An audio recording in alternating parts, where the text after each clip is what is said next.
And, we are a generous people, we're a caring society, but we ruled by people who have an utter indifference to any concern except their own narrow self-enrichment and self-preservation.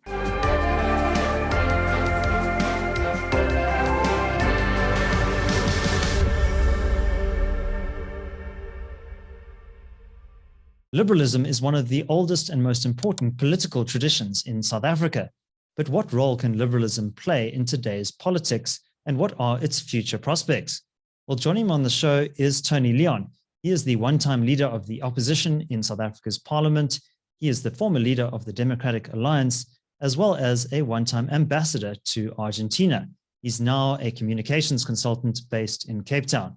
Tony Leon, welcome to the show. Thank you, David. So, Tony, in the preface to this episode, I asked the question, what is the future of liberalism? But let's look at the past first. In your experience, what does liberalism in the South African context mean to you? Well, during the apartheid years, it was a fight for an open society in which every South African citizen could participate, both as a voter and with all the rights that we associate with citizenship. And it was also about restricting the powers of the state, which, as you know, during apartheid were extremely oppressive, brutal in some instances.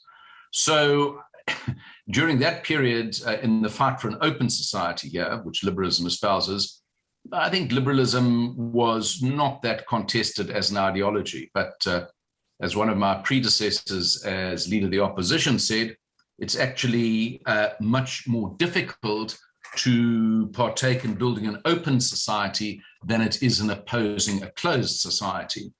And so I guess since 94, ironically, a victory for liberalism in the sense that the constitutional settlement was broadly stamped liberal democratic, even though the Liberal Party, which espoused that most enthusiastically, did very badly in the poll, there was a victory, at least for the construct of a liberal society. But of course, a lot of folk, both the African National Congress and the National Party, really used the liberal democratic constitution that they signed off on as an attainment mechanism to get power, in the case of the ANC, or in the National Party's case, not to relinquish too much power, rather than a full-throated embrace of the constitutional pillars which South Africa is meant to be propped up on. So that is really why South Africa has seen a pretty large attack on liberalism and liberal people since 94, I would say. But now 1994 and 1996, when the Constitution was promulgated, in many ways that was a high watermark for liberalism in South Africa. The Bill of Rights enshrined certain basic protections, freedom of expression, freedom of association. But in many ways, those protections were not really strong enough to mitigate against some of the abuses of governance that later took place under ANC rule. Yeah, I think that's correct. And also, a constitution is a piece of paper. It's only as strong or as weak as people adhere to it. And, the ANC decided at its Mafeking conference in 1997 that it would adopt a policy that said the ruling party or the National Democratic Revolution, a profoundly illiberal construct, should basically control the whole of society. And so they deployed their cadres into everything from the Constitutional Court right down to who was going to be a police station commander in certain key policing districts. And that meant it was much more difficult for a liberal democratic order to take root in South Africa. And then, of course, you've had since then a lot of people, not only in the ruling party, but elsewhere, who've got powerful voices and following in the society, actually tearing up the roots of the constitutional order. So much so that a new phenomenon, well, a relatively new phenomenon, was evidenced this year, where you had two very senior ANC politicians not just attacking aspects of the constitutional settlement, such as property rights, which have been under assault almost from the get-go in 1996 or 1993, actually, but the constitutional order itself. And you had Lindiwe Sisulu, a senior ANC minister in January, taking aim at both Black constitutional judges, calling them lickspittles or some such term of abuse, and describing the rule of law, which is liberals can disagree on many meanings, but they all left, right, and moderate liberals agree on the primacy of the rule of law rather than the rule of man, saying that that actually was a colonial construct. And then we had that amplified by the Premier of KwaZulu-Natal on Human Rights Day, 21st of March this year, Mr. Zikalala, with no irony given the occasion that he was speaking on, which was to promote human rights, said actually, the constitutional order itself should be subservient to parliamentary supremacy or sovereignty of parliament, i.e. we've got a majority in parliament, the ANC, and therefore we should use it to get our way. And the last, major adherent of parliamentary supremacy as opposed to the rule of law was P.W. Botha. So you have this continuum between the two nationalisms, whether they're Afrikaner nationalism or African nationalism, and it makes the liberal project very much at risk. On the show last year, I had John Cain Berman, the former CEO of the Institute of Race Relations, and his book was called Between Two Fires, which essentially was a metaphor for those competing nationalisms. Liberalism's been this kind of bulwark in the center, trying to, navigate through these two extremes, these radical extremes. And I mean, one of the ways in which liberalism has manifested in South Africa is the advocacy of non-racialism. And that seems to be an idea which is also under threat. Could you speak about the role of the non-racial ideal as part of the liberal tradition in South Africa? Well, with the emphasis on individual rights, for any liberal-minded person, small or capital L, it's really about the primacy of that bundle of individual components that make up any sentient human being, of which, of course, race or community membership is one, but it's not the only one. Whereas the race holders in our society, of whom there are many, would say that there's an essentialism about race that trumps all other considerations, which, of course, is profoundly illiberal. And I thought one of the best rebuttals, in fact, in my book, Future Tense, let me give it a punt, it came out just a few months ago. In Future Tense, I was very struck by the critique offered also by another liberal thinker in South Africa, Charles Simpkins, who talked about the salience of race and said, okay, so one of the major redistributive mechanisms in this society, which has helped alleviate extreme poverty, not eliminate it, but alleviate it, has been the distribution of social grants. And we can get into how many have been distributed and what that's been in place of, but it is a palliative, very necessary in a country with such high levels of poverty and unemployment. And Charles made the point that actually the basis for the receipt of the grant is income or poverty, not race, although it happens that most of the recipients are Black Africans, because that's who most poor people are in South Africa.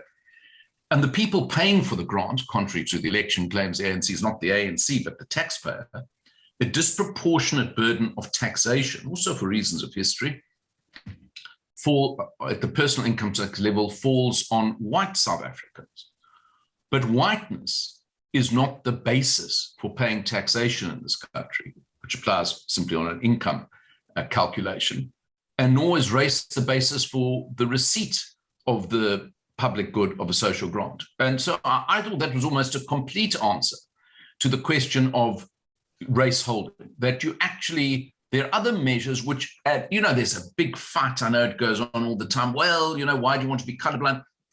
What are you trying to achieve? Are you simply going to say we can never transcend our racial identities, or are we actually trying to create a society where, as Joseph Brodsky, the famous Russian poet, said, in a free society, when a free man fails, he blames no one but himself. And that level of personal responsibility is what you want to achieve in a country which has a future orientation. And it is an irony, actually, that in the National Development Plan, at the conclusion of the National Development Plan diagnostic, they say, well, successful countries all have a future orientation. And I'm not sure that holding onto racial identity as everything is going to take us into a worthwhile future. It's certainly going to call back the past, but I don't think it's going to say anything about the sort of country we want to create. Unless, of course, those who adhere to it want us to be in a constant state of racial antagonism. But even then, eventually, you run out of enemies or you run out of targets. And I think it's in many ways antediluvian to simply have that as the basis of your politics or your economics. I think there are many other measures.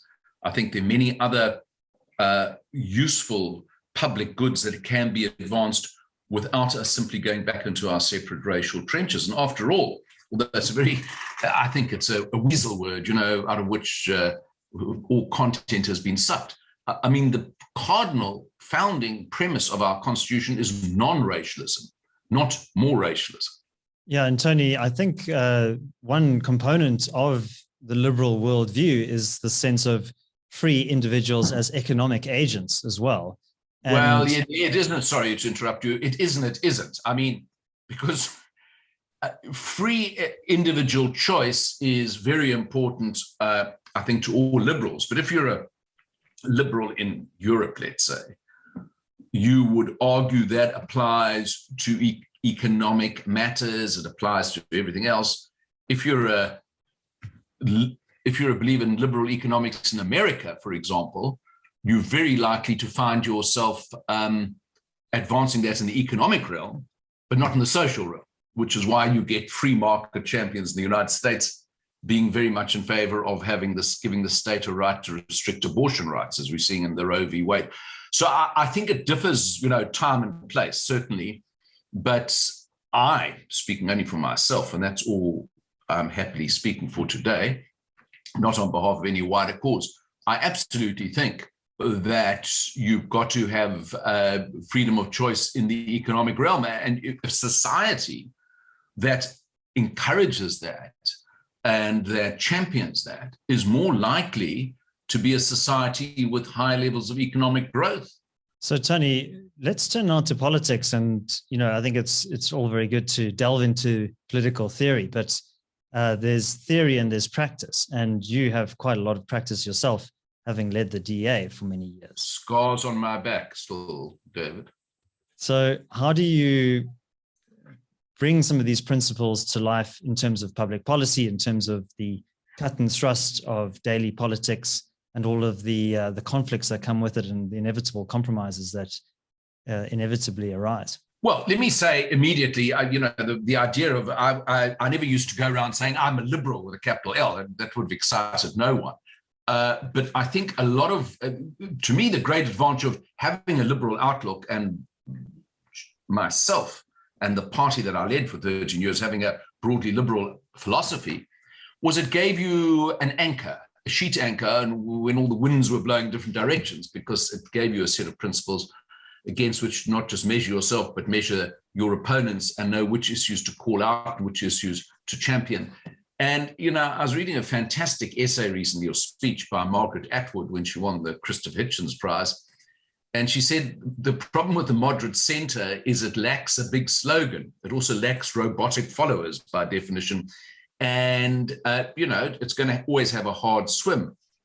But I actually, in a lecture in honor of Helen Suzman, well over 12 years ago when I was leader of the DA, I tried to, crystallize into one paragraph, if I can just spare you, if you can just spare the quotation, what liberal policies do in South Africa and the sort of policies that we were then advancing as the DA. I don't know if they still advance them, but you can get someone to update you on this. And I said, liberal policies can help the poor.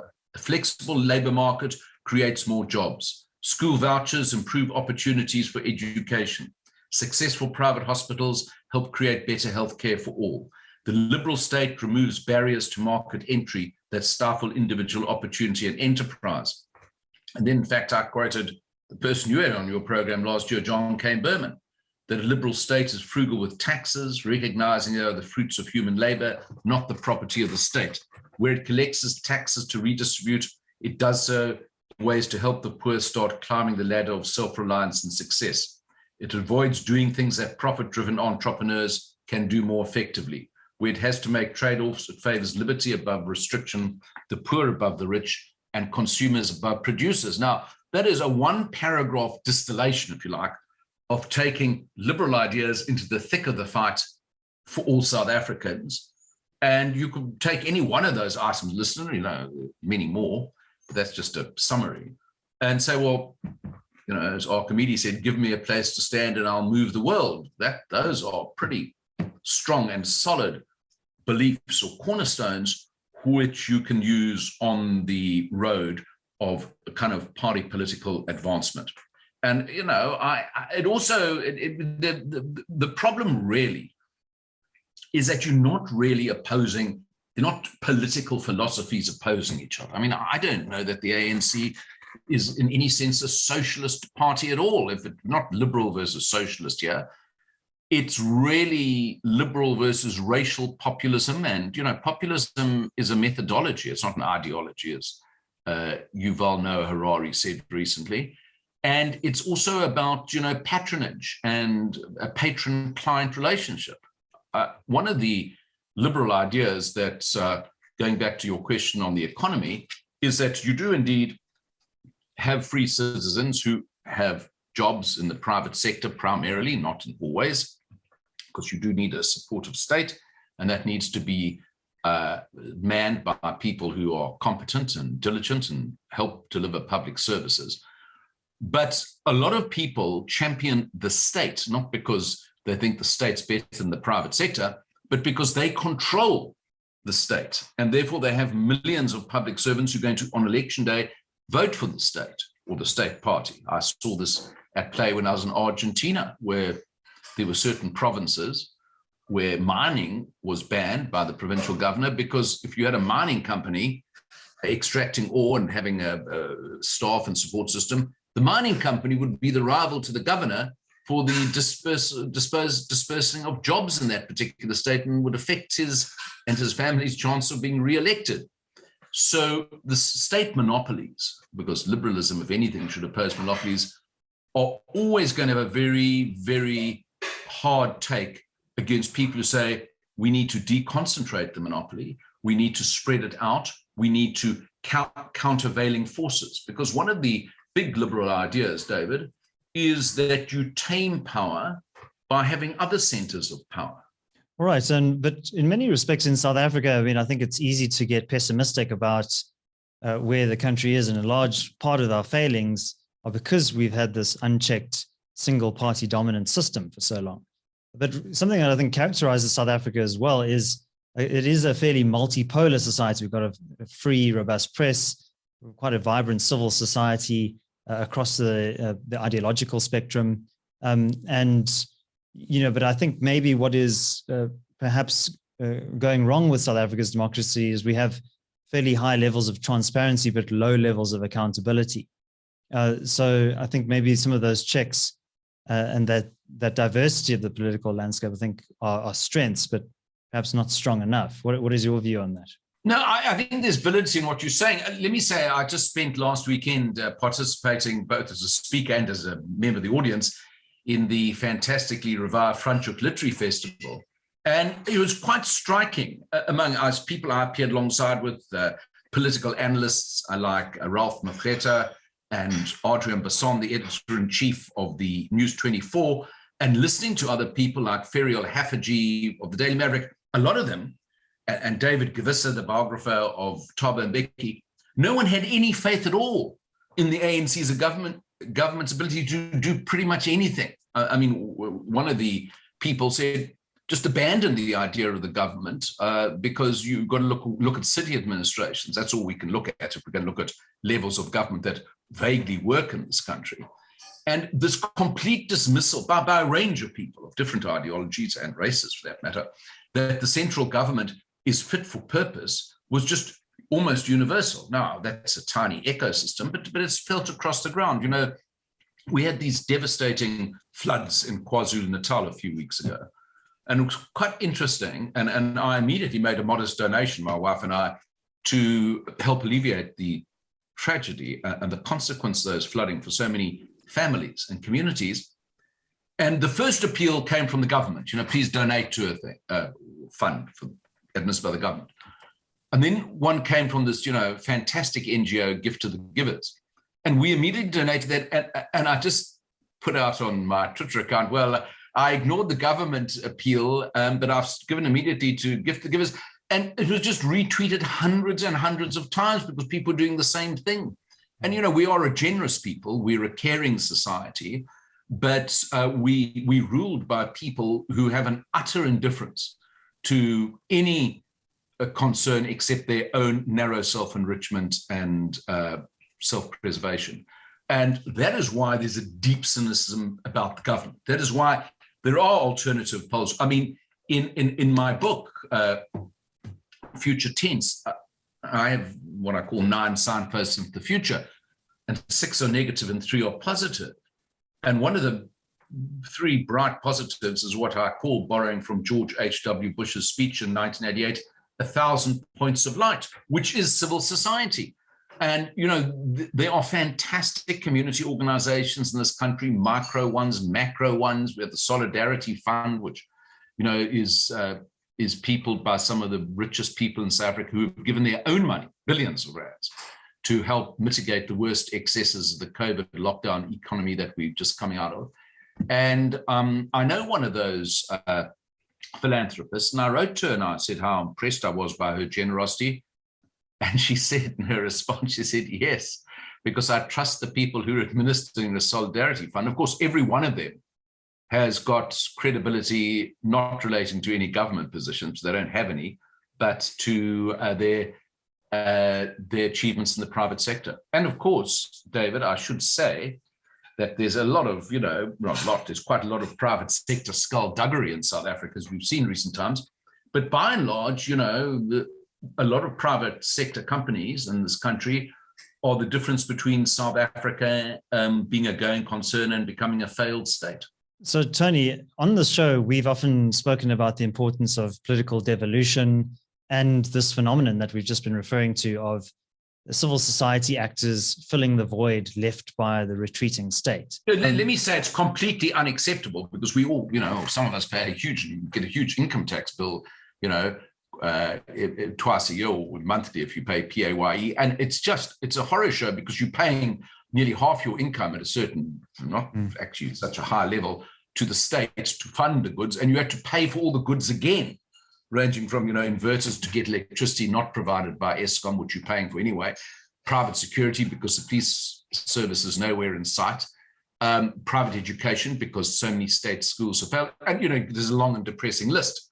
So yes, you're right, but we shouldn't accept the abnormality of the high cost, highly stuffed in terms of personnel state that's retreated from its core functions. But you're correct, as a factual description, it has, and that is the reality we're in. Well, Tony, I think if the state is incapable, I think it is understandable that many people would turn to these alternatives. And I think we saw that with the July riots in KZN last year, communities coming to protect their property, their businesses, etc. That is maybe something difficult to scale and to sustain. But I think that showed also that there is this dispersal of power in our society. But what does this mean for liberalism? Just getting back to the topic here, because if people are losing faith in kind of the civic institutions of the state, is there not a risk that perhaps people could maybe retreat into their ethnic or racial lagers? What role do you see liberalism playing in this kind of new context? Well, I'm sure that is a danger, and I'm sure it's happening in front of our eyes to some extent. All you can do if you're a believer in the liberal cause, and because it tends that the societies that adopt and embrace liberal ideas are more successful, they can do more good for more people, is to keep advancing them and to show in real terms. I don't think he's a liberal. I don't know, he's probably a socialist. But Sir Keir Starmer, who's the leader of the opposition in Britain, the British Labour Party, said an inarguable proposition.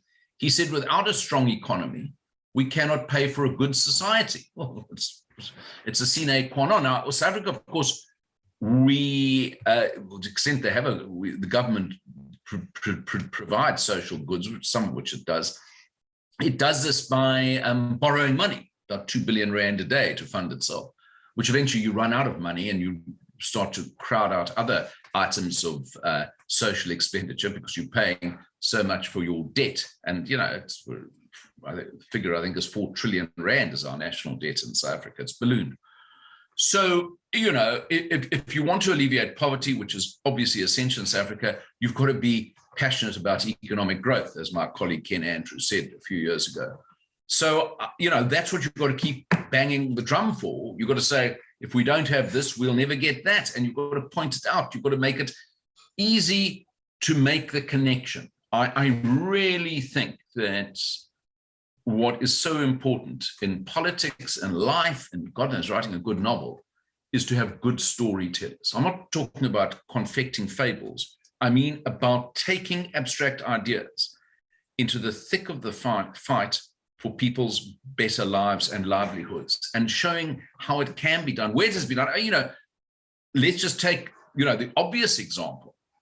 I don't know anyone today who is seeking to immigrate to Venezuela. I don't think anyone's rushing to Venezuela. I don't think anyone's rushing to Nicaragua. I don't think anyone wants to go particularly to immigrate from a free liberal society to go to Hong Kong, which is now repressive. And so why is all the traffic away from socialist states towards liberal states? And, you know, we could, the most extreme example, if you like, is the fight to the death in Ukraine. And that, to me, and I'm not the first person, it's not an original proposition, is really a fight between two different systems, aside from obviously the national sovereignty of the 42 million Ukrainians, which has been breached by Russia. It's the idea between, and Ukraine was an at-risk democracy. There's a lot of kleptocracy and corruption there, but broadly, it was a country that believed, and still does, in a democratic way, in embracing free markets, if you like, because they want to join the European Union, which believes in the market economy, not in the dirigistic state economy of Russia, doesn't believe in a kleptocracy. And, you know, it's a terrible thing to say with thousands of people dying and terrible human rights abuses. The other thing about the feature of the war in Ukraine, if I could just dwell on that, there's not a racial thing, because essentially most Russians are Slavs and most Ukrainians are Slavs. But it is in many ways, beyond the issue of national sovereignty, a fight over two big ideas in the world: the authoritarian, kleptocratic, dirigistic state, exemplified by Putin's Russia, and its opposite, more or less exemplified by Zelensky's Ukraine, with some health warnings attached.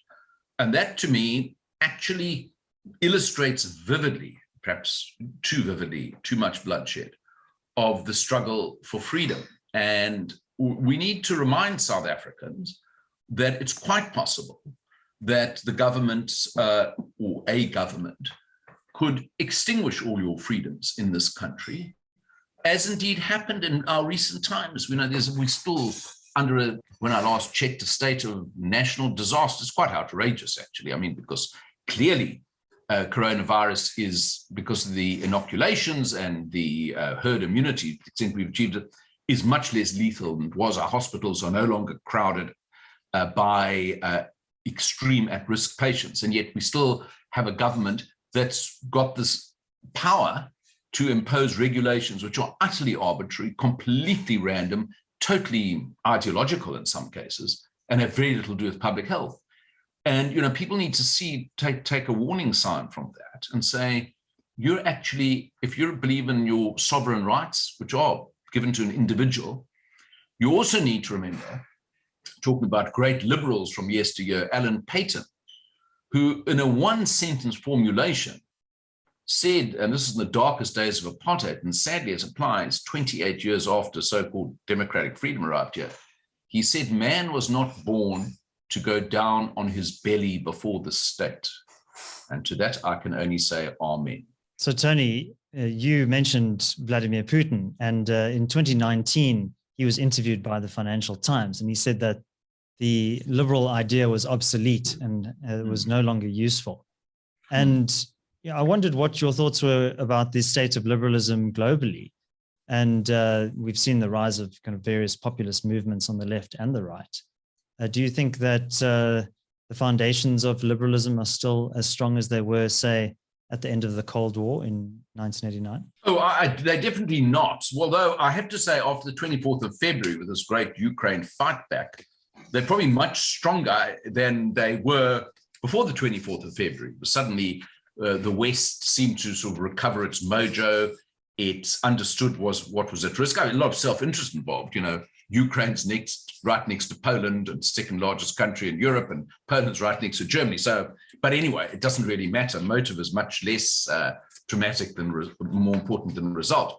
So I think it's in actually better shape now than than it was earlier this year, which I don't want to say it's a good result, because this war is too terrible with huge human costs. But if there is some positive outcome, I think that is it. But there has been there's been a backslide. There's been a liberal Democrat backslide across the world, both with the rise of illiberal Democrats, Orban in Hungary being a prime, but by no means the sole example, and across our continent as well, where there was a huge democratic resurgence in the early part of the century, but there's been a backsliding where countries have embraced elections, but not all the other bundle of freedoms that go with it. And then within hugely settled democracies, and let's take one of the most venerable, the United States. I mean, what happened in the Trump era and just afterwards was profoundly undemocratic, you know, charging the Capitol, disputing clearly incontestably correct election results. That's the role of autocrats. And you can also argue on the other side, this extreme woke identitarianism is a deep threat to free speech. So you've got plenty of assaults in the United States, right from the center to the San Francisco School Board in California, which are problematic for the advancement of liberal democracy. And then, perhaps of more relevance to us because it's closer to us in terms of its evolution as democracy, India. I mean, what Modi has done in India with his BJP is to fetishize Hindu nationalism to the exclusion of the plural society that was championed by Nehru and before him Mahatma Gandhi, and at great cost, I think, to the democratic project and prospects of India, which is a hugely important country. So, yes, there has been a backsliding. And, it's not all the end of history, as Francis Fukuyama, although somewhat misrepresented, suggested might have happened with the fall of the Berlin Wall. And, closer again to us, was happened in North Africa, the failure of the Arab Spring. I mean, there was a real moment, and how long ago was that? 4 or 5 years ago, that we thought, wow, here are these autocracies that are going to become democracies. Didn't happen at all, not in any one of them. And there is a lesson from this, because in deeply authoritarian systems, you really have nothing outside the state or the president's palace. And perhaps in the case of theocracies, the religious centers. And that's it. There's no civil society, there's no newspapers, there's no trade unions, there's no political opposition. And to that extent, South Africa, actually during the struggle against apartheid for democracy, had many, many difficult moments. It was very hard to advance ideas against the all-powerful National Party state. Newspaper editors were imperiled, trade unions were detained without trial, but they persevered. So actually, South Africa has a much richer tradition of what you might call the liberal plural idea. And that has not disappeared, despite the excesses of the ANC and its satraps. And I think that does actually put us in a much stronger position than other at-risk democracies in the world, which is a matter I think we should celebrate and build on.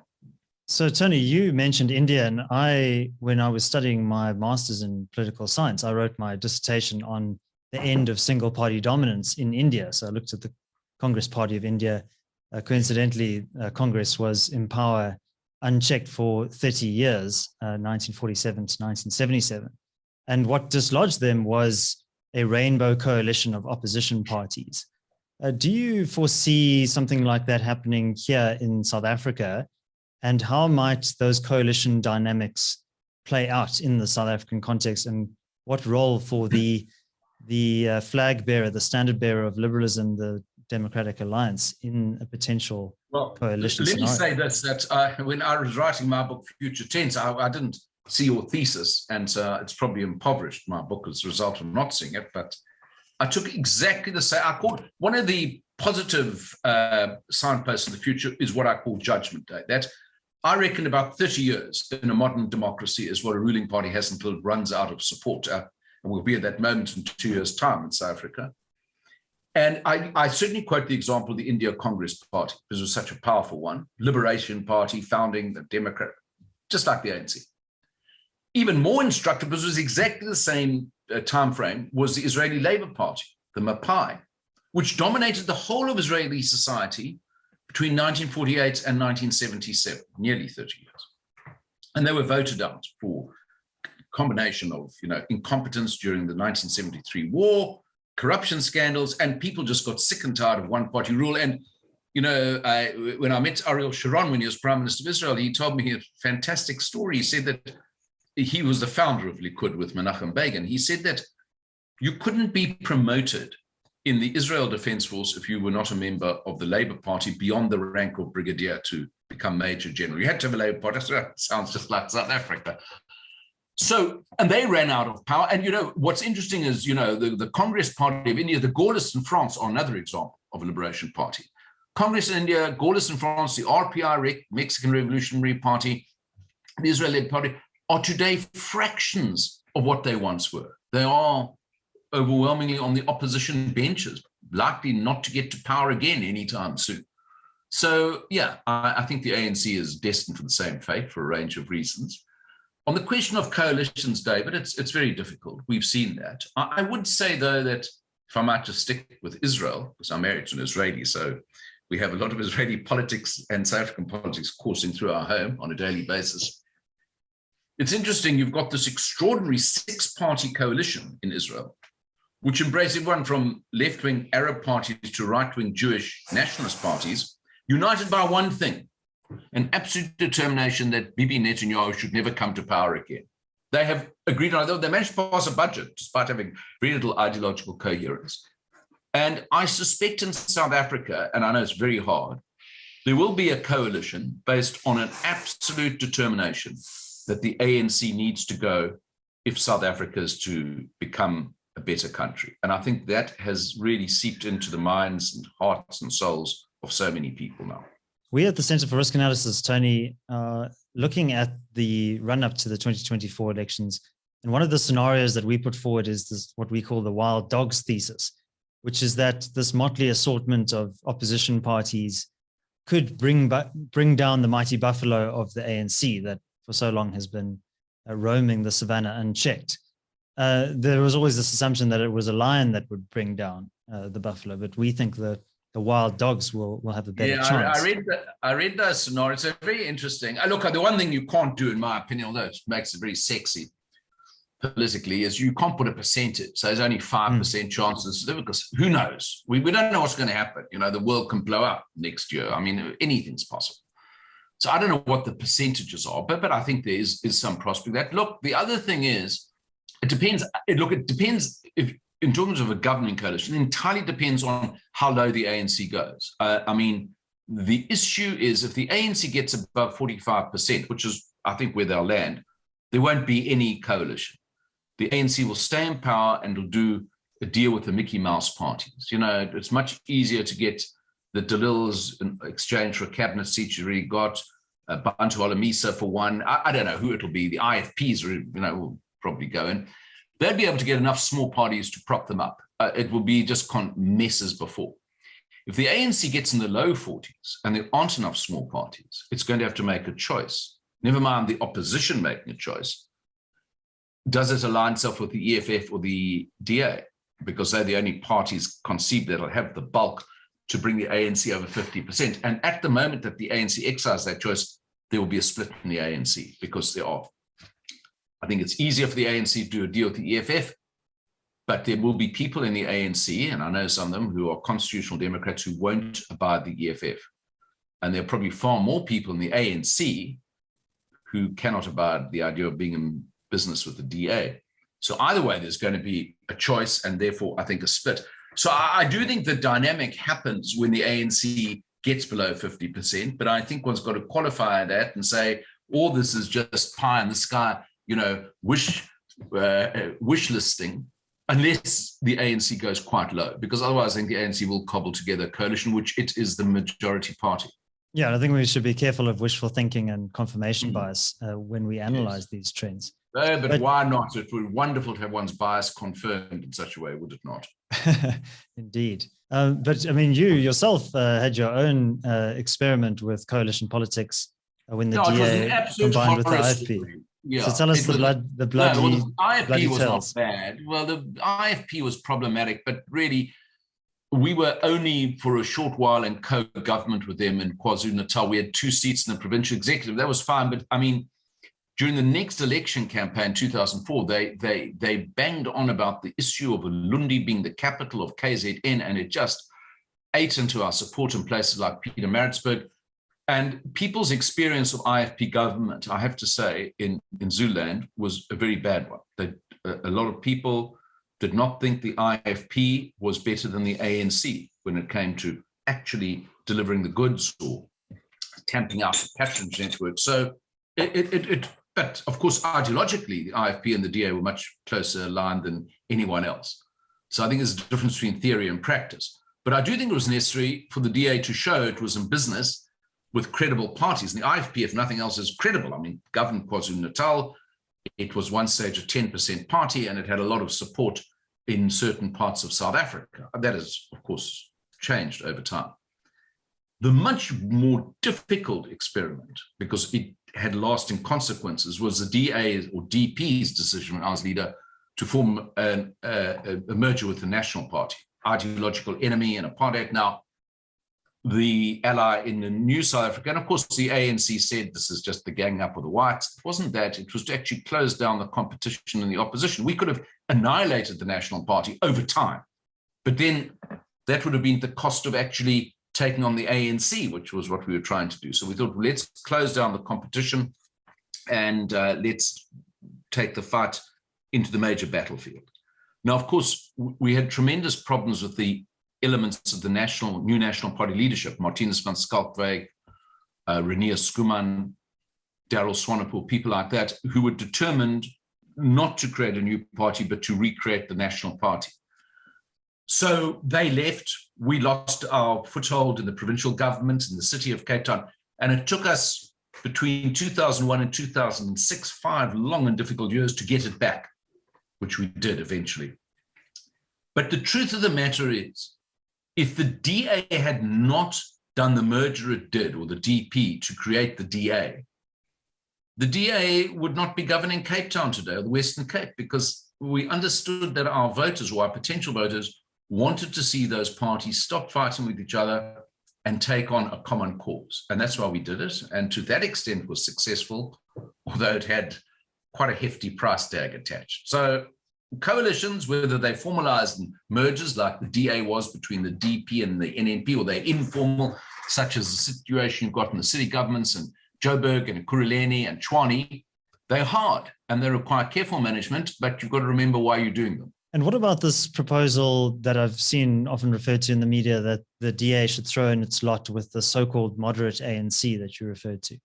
When you probe people, David, I'm not in the DA leadership, so I really can't comment on a construct that I didn't make.